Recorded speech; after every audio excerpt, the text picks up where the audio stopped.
sahabat-sahabat Wagesa, jumpa lagi dengan saya Wandi Kambuno. Pada kesempatan kali ini kita akan membahas mengenai web programming ya. Nah, web programming ini adalah contohnya kita akan membuat website seperti ini ya. Nah, ini kan penampilannya cukup bagus ya. Sangat-sangat bagus tentunya ya. Nah, tentunya kita juga ingin mempunyai website seperti ini ya. Desainnya bagus, layoutnya bagus. Ini dari Detik News ya. Dan tentunya menghasilkan apa? Uang ya. Nah, kalau menghasilkan uang, tentunya sahabat-sahabat Wagesa langsung tertarik ya. Oke, bagaimana caranya? Kita harus mempelajarinya ya. Bahasa-bahasa pemrogramannya apa-apa saja yang harus kita pahami ya. Oke, kita langsung. Nah, yang kita harus tahu adalah HTML. HTML ini adalah dasarnya ya. Jadi HTML ini adalah Hypertext Markup Language. Artinya, bahasa pemrograman ini adalah tingkat tinggi yang dapat dimengerti oleh manusia. Nah, kalau tingkat rendah apa? Kita susah memahaminya karena dia dalam bentuk bilangan biner ya. 0, 1, 1, 0, 0, 0, 1. Ini hanya dimengerti oleh bahasa mesin ya. Nah, kita tidak mengerti bahasa itu. Jadi, HTML ini adalah tingkat tinggi yang dapat dimengerti oleh manusia sehingga kita dapat membuat website yang interaktif, dinamis, dan sangat menarik, tentu menghasilkan uang ya. Oke. Perkembangan HTML yang terbaru saat ini adalah versi 5.0. Nah, nanti perkembangannya tidak tahu bagaimana ya. Ikuti saja di Google browsing ya. Sekarang udah sampai ke berapa. Tentu dengan fitur-fitur yang sangat interaktif dan mudah yang dapat membantu para programmer membangun sebuah website yang menarik dan interaktif ya. Nah, ini perkembangan HTML. Nah, sekarang hubungan HTML dengan CSS dan JavaScript ya. Nah, HTML ini ibarat kata kalau sebuah mobil itu adalah rangkanya ya. Nah, ini kita lihat rangkanya. Ini adalah HTML ya. Nah, untuk mempercantik tampilan dari rangka ini tentu kita kasih sedikit penampilan ya sehingga menjadi begini. Nah, kita butuh bahasa pemrograman CSS ya seperti ini ya. Bagus kan ya daripada yang ini ya. Nah, ini penampilannya sudah diperbagus. Tapi untuk apa kalau mati ya, tidak bisa bergerak, tidak bisa lebih interaktif, kurang ya. Nah, sekarang kita perlu JavaScript ya. JavaScript ini mampu lebih interaktif ya. Ada setirnya untuk bergerak belok ke kanan, ke kiri, lebih interaktif ya. Kita akan mempelajari bahasa-bahasa pemrograman ini di channel Wandi Kambuno. Oh, satu lagi adalah PHP. PHP ini adalah bahasa pemrograman untuk back-nya ya. Back-nya untuk database kita. Nanti kita akan pelajari dan kita juga akan mempelajari beberapa framework seperti Bootstrap dan lain sebagainya. Oke, sekarang untuk menulis program kita membutuhkan software kode editor ya. Nah, untuk awal-awal kita belajar itu dulu saya adalah menggunakan Notepad ya. Nah, sekarang dalam video-video selanjutnya kita lebih menggunakan Sublime Text untuk menghemat waktu ya. Kode editor ada juga Dreamweaver, Atom ya dan lain sebagainya ya seperti Visual Studio Code dan lain-lain.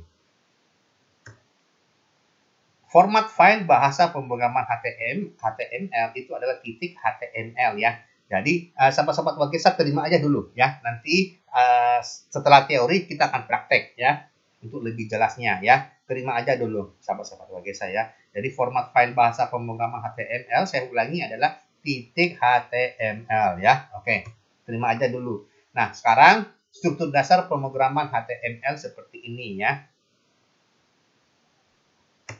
Nah, ini adalah doc HTML ya.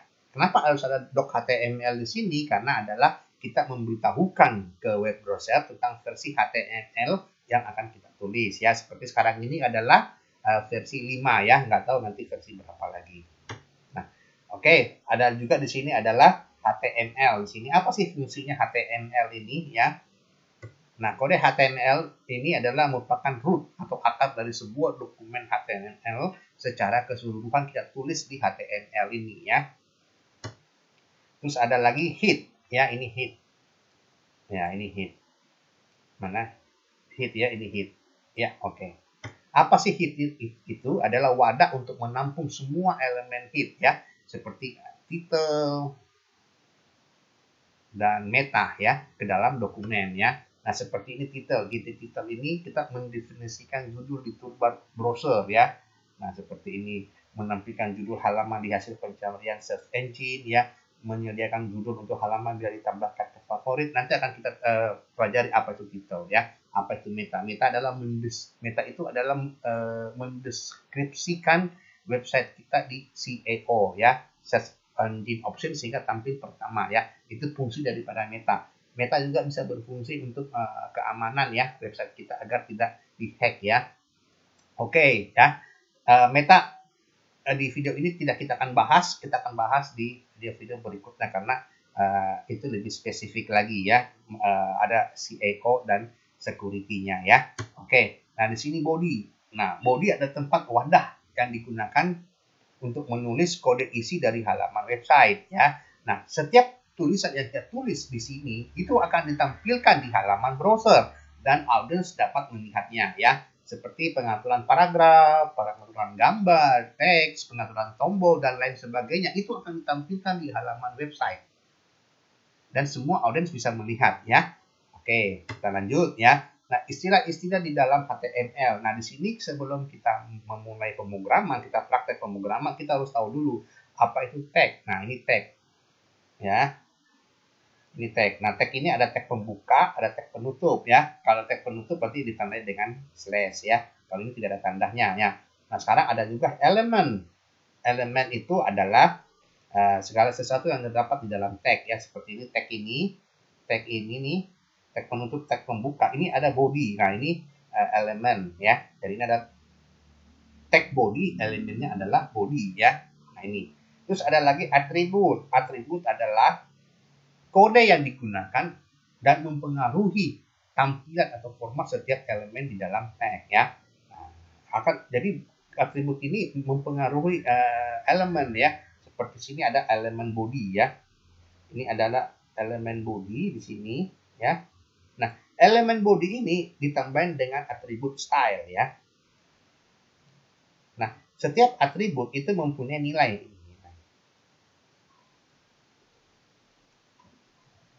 Oke, ya. Sahabat-sahabat Wagesa, ini terima aja dulu ya. Kita akan masuk ke praktek. Halo, sahabat-sahabat Wagesa, kita sudah masuk ke kode editor kita ya. Dan kita akan mulai menulis kode-kode di dalam kode editor kita ya. Oke, sebelum kita menulis kode-kode kita harus menyimpan file ini dalam bentuk file .html ya. Jadi di sini kita klik file, save as.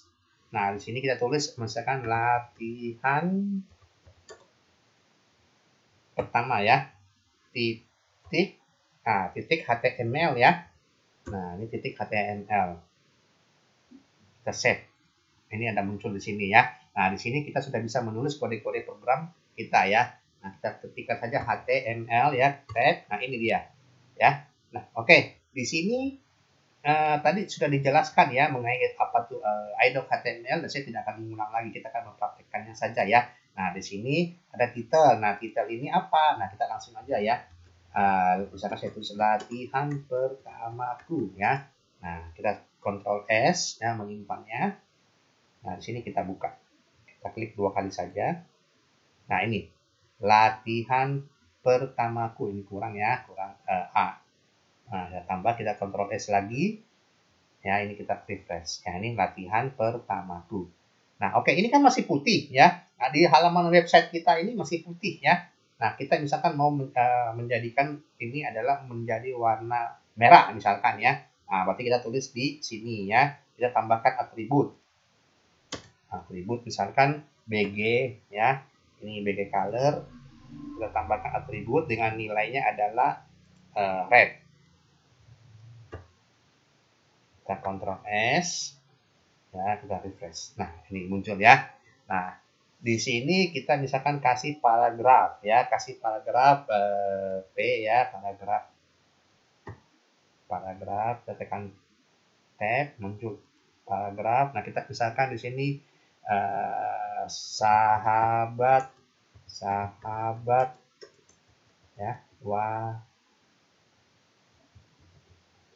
Wagesa ya, sahabat-sahabat Wagesa. Kita Ctrl S, kita simpan, kita refresh di sini ya. Nah, ini muncul ya. Sahabat Wagesa. Ya. Nah, ini tulisan ini kita misalkan mau kasih berwarna kuning ya. Jadi di sini kita tambahkan lagi misalkan di sini adalah teks ya.